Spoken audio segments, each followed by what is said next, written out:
लोग फॉर्म भी नहीं फिल कर पाए। रीज़न क्या रहा? रीज़न ये रहा लास्ट के 4 और 5 डेज थोड़ा सा वेबसाइट स्लो चलने के पीछे का रीज़न एक ये भी था।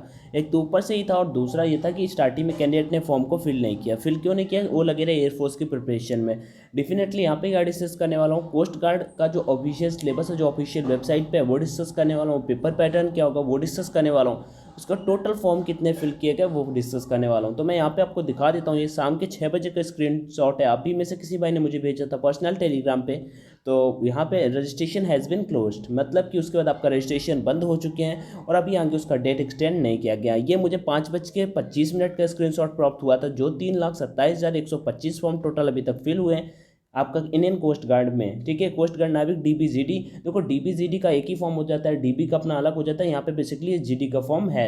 टोटल मैं बात कर लेता हूँ। अब देखो जीडी का जिन लोगों ने फॉर्म फिल किया उनको डीबी का भी पेपर देना होगा और साथ में भी पेपर होता है। तो आपके सारे doubt after watching this video clear हो जाएंगे, आपको कोई भी दिक्कत नहीं रहने वाली। अब मैं बता देता हूँ, 5:20 के बाद किसी ने भी फॉर्म अप्लाई किया, क्योंकि 6 बजे तक फॉर्म अप्लाई हुए हैं। तो मुझे लग रहा था भाई वेबसाइट 2-3 दिन से नहीं चल रही, आधा घंटे में तो और भी मतलब फ्रेशर टाइप में आ गया होगा, और भी वेबसाइट मतलब स्लो हो गई होगी। तो आप बता सकते हो कि अगर इसके आगे किसी का हुआ तो मुझे कमेंट सेक्शन में बता देना, तो मैं उसका स्क्रीनशॉट अपने टेलीग्राम चैनल ऑनलाइन एजुकेशन पे फॉरवर्ड कर दूंगा। जो भी टेलीग्राम पे नहीं जुड़े हुए डेफिनेटली जुड़ जाना। शॉर्ट में पहले से पहले मैं वहाँ पे अपडेट्स आपको देता रहता हूँ। अब वो तो बात हो गई अपने टोटल कितने फॉर्म फिल किए हैं। अगर आपने जीडी के यांत्रिक के लिए किया है तो मैं उसकी यहाँ पे बात नहीं करने वाला हूँ, बट यहाँ पे मैं डीबी और जीडी की पोस्टों के लिए बात करने वाला हूँ। भाई अगर आपने फॉर्म फिल किया कोई टेंशन लेने का सीन नहीं है। आपको अपना 50% टारगेट रखना है कि आपको 55% नंबर लाने हैं, 50 to 55% नंबर लाने हैं। मान लो आप अगर डीबी का पेपर देते हो तो 60 नंबर का केवल डीबी का पेपर होता है, जीडी का पेपर देते हो तो 110 नंबर का पेपर होता है। तो अगर आप 110 नंबर में और आप जैसे कि ओबीसी कैटेगरी से आते हो तो आपको कम से कम टारगेट करना चाहिए कि भाई साहब मुझे 60 नंबर लाने हैं। 60 नंबर लाओगे आप सिलेक्शन की ओर बढ़ जाओगे। और इसमें क्या होता है, रिटर्न ही सब कुछ होता है, बाकी फिजिकल ईजी होता है, मेडिकल एग्जाम भी ईजी होता है, ठीक है। तो यहाँ पे अगर सिलेक्शन प्रोसेस की बात कर लेता हूँ तो ये देखो आपको कुछ दिया हुआ है। जिन्होंने केवल डीबी का फॉर्म फिल किया उनको केवल इतना पेपर देना होगा और इतना उनका कट ऑफ जाने वाला है। यहाँ पे अगर जीडी की बात कर लेते हैं मतलब कि 30 नंबर अनरिजर्व ईवीएस और ओबीसी वालों को लाने होंगे, और एससी एसटी वालों की बात कर लेता हूँ तो 27 नंबर लाने होंगे, कितने 60 नंबर के पेपर में। अगर बात कर लेता हूँ नाविक जीडी वालों के लिए तो 30-20-50, मतलब कि यहाँ पे 30-20-50 का मतलब अगर समझ पा रहे हो तो मैं यहाँ पे आपको बता देता हूँ। 30 नंबर उनको डीबी वाले पेपर में लाने होंगे और 20 नंबर आपको जीडी वाले पेपर में लाने होंगे। मतलब कि जीडी का पेपर दोगे तो साथ में आपको डीबी का भी पेपर क्वालिफाई करना मैंडेटरी हो जाता है। आगे बढ़ते हैं, ठीक है, क्योंकि यहाँ पे आप देख पा रहे होगे section first and section second यहाँ पे लिखा है, और हर एक सेक्शन में पास होना भी मैंडेटरी है, सेपरेट एंड कंपलसरी, क्योंकि सीडे की आपका पेपर कंडक्ट करता है। अब आ जाते हैं एग्जाम की बात कर लेते हैं कैसा कि आपका पेपर होगा। सेक्शन फर्स्ट की बात कर लेते हैं। मिनिमम मार्क्स आपके 60 नंबर का पेपर होगा। उसके बाद मतलब आपने अगर डीबी के लिए अप्लाई किया तो भाई केवल 60 नंबर का आपका पेपर देखने को मिल जाएगा। टाइम आपको 45 मिनट मिलेंगे। टोटल नंबर आप क्वेश्चन की बात कर लेते हैं तो आपको 60 क्वेश्चन देखने को मिल जाएंगे, जिसमें 20 क्वेश्चन मैथ के जो अर्थमेटिक मैथ आता है, साइंस के 10 क्वेश्चन आपको देखने को मिल जाएंगे, इंग्लिश के 15 क्वेश्चन हैं, रीजनिंग के 10 क्वेश्चन हैं, जीके के 5 क्वेश्चन हैं, और सेम टू सेम इसी पैटर्न में आपका पेपर आता है। इससे कुछ भी डिफरेंट नहीं आता। लास्ट टाइम का भी 2 मंथ पहले मैंने आपका रिव्यू शेयर किया था, तो कोई दिक्कत लेने का सीन नहीं है। हाँ, बुक्स वगैरह इसकी जरूर मत बाई करना कि ऑफलाइन में कुछ भी बुक बाई कर लोगे तो फिर दिक्कत हो जाएगा। मैं डेफिनेटली आपको बताऊंगा कि कौन सा बुक लेना चाहिए। अच्छा, अभी आगे डिस्कस करने से पहले थोड़ा अनअकैडमी के बारे में बात कर लेते हैं, देन बैक यहाँ पे आ जाऊंगा। अभी वीडियो लीव करके मत जाना, अगर अच्छा ना लगे तो as usual you can skip. So यहाँ पे देखो कुछ ग्रैंड कॉम्बो ऑफर करके कुछ है। अगर कोई 1 मंथ का सब्सक्रिप्शन लेता है एनडीए एयरफोर्स नेवी के लिए तो उसका 1 ईयर का एसएसबी सब्सक्रिप्शन भी फ्री हो जाएगा। मीन्स एसएसबी के लिए भी वहाँ पे फुल तैयारी होने वाली है, तो डेफिनेटली आपके लिए हेल्पफुल हो जाएगा। अपाचे एयरफोर्स XY ग्रुप के लिए बैच आपका स्टार्ट हो चुका है 17 जुलाई से जो स्टार्ट होगा, और 13 नवंबर तक आपका ये चलने वाला है। तो डेफिनेटली आप इसको इनरोल कर सकते हो और इसमें जुड़ सकते हो। रणभूमि एनडीए सेकंड बैच आपका स्टार्ट होने वाला है, जिसमें आपको 21 जुलाई से आपका स्टार्ट होगा। और भाई कोई भी बैच अगर आप इसमें ज्वाइन करते हो तो डेफिनेटली आपको सारे के सारे मिल जाते हैं। कोई 12 मंथ का सब्सक्रिप्शन लेता है 2 मंथ का फ्री मिल जाता है, 24 मंथ का लेता है 4 मंथ का मिल जाता है। बाई करते समय कोड का ऑप्शन आता है। देखो यहाँ पे कोड का अनअकैडमी लर्निंग वाले भी तो अपना कोड आपको पता ही होगा, ऑनलाइन D50, जिससे डाल देना तो 10% का डिस्काउंट मिल जाएगा। और किसी को रिकमेंड करना तो डेफिनेटली भाई साहब इसी को रिकमेंड करना, ठीक है। इससे कुछ ना कुछ प्रॉफिट मुझे भी जरूर होता है। तो ऑनलाइन D50 से डाल देना और प्रोसीड टू पे पर क्लिक कर देना, उसका 10% का डिस्काउंट मिल जाएगा। और अपने जो मतलब आपने जो स्टडी की उसे रिडीम कर लेना तो 20% का टोटल यहाँ पे आपको डिस्काउंट मिल जाएगा। बाकी चीज़ें समझ में ना आए तो मुझे स्क्रीन मतलब कॉमेंट सेक्शन में बता सकते हो।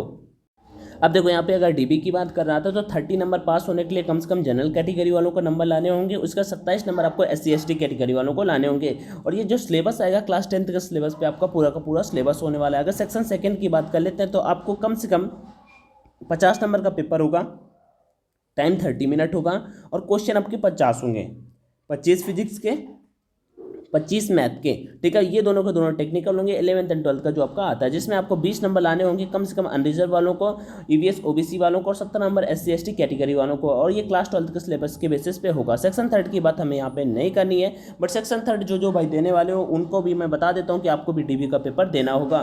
उसके लिए यहाँ पे ऑब्जेक्टिव टाइप में आपका पेपर होगा, निगेटिव मार्किंग आपके पेपर में होती नहीं है। अभी मैं सिलेबस पे आपको लेके चलता हूँ, ठीक है। तो ऑफलाइन पेपर नहीं होता, ऑनलाइन पेपर होता है। आपको टाइमिंग दिया जाता है, टाइम मैंने यहाँ पे दोनों का बता दिया। और जो देखो अभी आपका डाउट बन रहा हो तो मैं फिर से बता देता हूँ, डीबी का जिन्होंने फॉर्म फिल किया उनको केवल डीबी का पेपर देने को मिलेगा। जो जीडी का फॉर्म जिन्होंने फिल किया है उनको जीडी के पहले डीबी का पेपर, साथ में पहले डीबी के क्वेश्चन आएंगे फिर जीडी के क्वेश्चन आएंगे। जैसे एयरफोर्स एक्स वाई ग्रुप का होता है ना बोथ का, जिन्होंने जैसे बोथ का फॉर्म फिल किया तो पहले एक्स का आ जाता है फिर साथ में वाई का आ जाता है। ऐसे ही यहाँ पर ये होगा। और मैंडेटरी होता है, उसमें क्या होता है, उसमें अलग अलग हो जाता है, बट इसमें दोनों को दोनों क्लियर करना मैंडेटरी हो जाता है। ये तो हो गया इसमें एग्जाम पैटर्न के बारे में। अभी एग्जाम सिलेबस के बारे में बात कर लेते हैं चल के।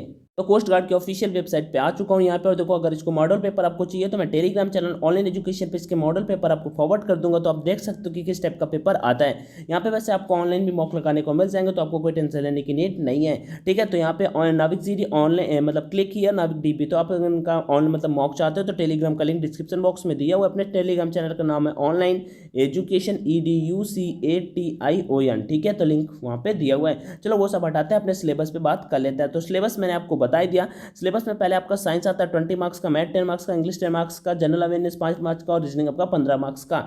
आई थिंक इंग्लिश और ये वाला कन्वर्ट कर लो, एक 10 का एक 15 का होता है। चलो आगे बढ़ते हैं। इंग्लिश 15 का आता है, रीजनिंग 10 का आता है। अब सिलेबस की बात यहाँ पे कर लेते हैं। मैथ की बात कर लेता हूँ। तो मैथ में आपको सारे के सारे टॉपिक्स आपको कवरअप करने पड़ेंगे। मैथ के सारे टॉपिक्स आपको कवरअप करने पड़ेंगे।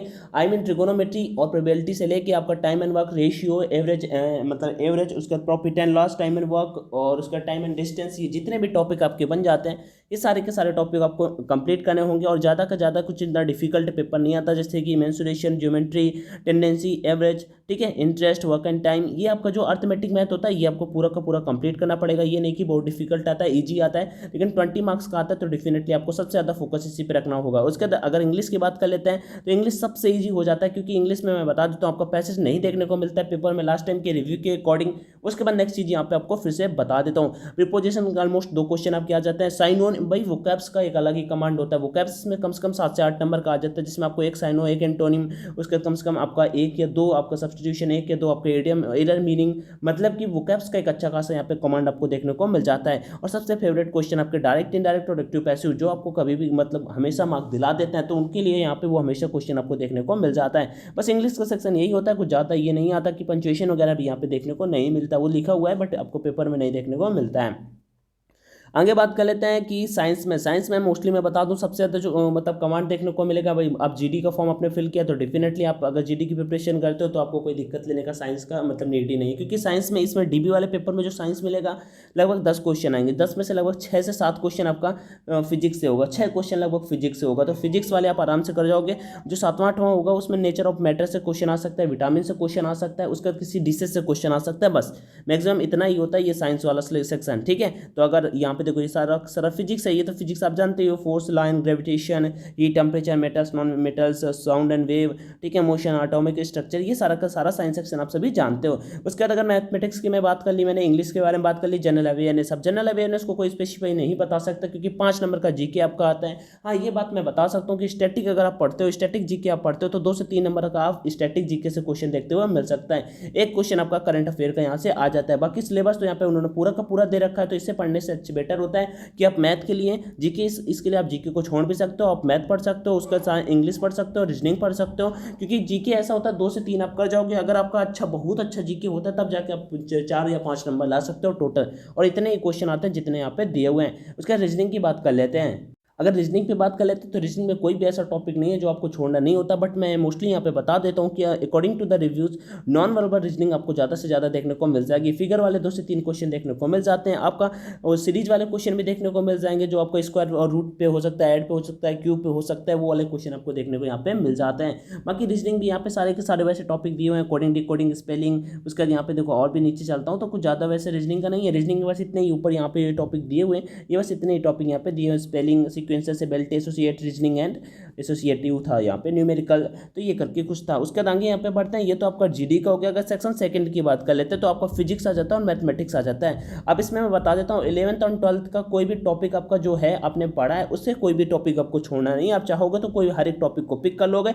इसमें मैं बता देता हूँ जीडी का पेपर क्लियर करने के लिए फिजिक्स एक अच्छे खासे लेवल का आता है, क्योंकि number cut off by negative marking होता नहीं है, तो कट ऑफ हमेशा बढ़ जाता है। ठीक है, कट ऑफ उतना ज़्यादा नहीं जाता, 60 नंबर कट ऑफ गया था। ठीक है, तो 62 था ओबीसी वालों का। तो भाई मैं बता देता हूँ कि कट ऑफ आगे अगर जाएगा तो इसमें निगेटिव मार्किंग भी नहीं होता। तो अगर आप 50 सही कर देते हो और 60 में तुक्के भी लगा देते हो, 60 में कहते हो तुक्के मार देते हो, 50 क्वेश्चन आपको एग्जैक्ट राइट आ जाते हैं भाई, 100 में तो 50 कर ही लोगे, 110 में। अब अगर 60 में आप तुक्के ही मार देते हो, थोड़ा आपके पास सेंस है तो 25 क्वेश्चन तो राइट कर ही दोगे। तो 50, 25, 75 मार्क आपको फाइनल मेरिट में जाने से कोई नहीं रोक सकता। उसके बाद मैथमेटिक्स में सेट, रिलेशन एंड फंक्शन से क्वेश्चन देखने को मिल जाते हैं। हर एक टॉपिक यहाँ पे मैथ का आता है 11th एंड 12th वाला, तो आपको उनको छोड़ना नहीं है। अगर और जो भी चीज़ें आपको समझ में ना आ रही हो मुझे कॉमेंट सेक्शन में बता सकते हो, डेफिनेटली मैं आपका रिप्लाई कर दूंगा। अभी जो जो चीज़ें मुझे बतानी थी वो मैंने बता दी। अगर आपको कोई भी इस भर्ती के रिगार्डिंग या कुछ भी डाउट आ रहा है तो मुझे जरूर बताना। बुक्स का वीडियो मैं जल्दी लेके आपको देखने को मतलब मिल जाऊंगा। बाकी यही है था जो मुझे शॉर्ट में आपको अपडेट देना था।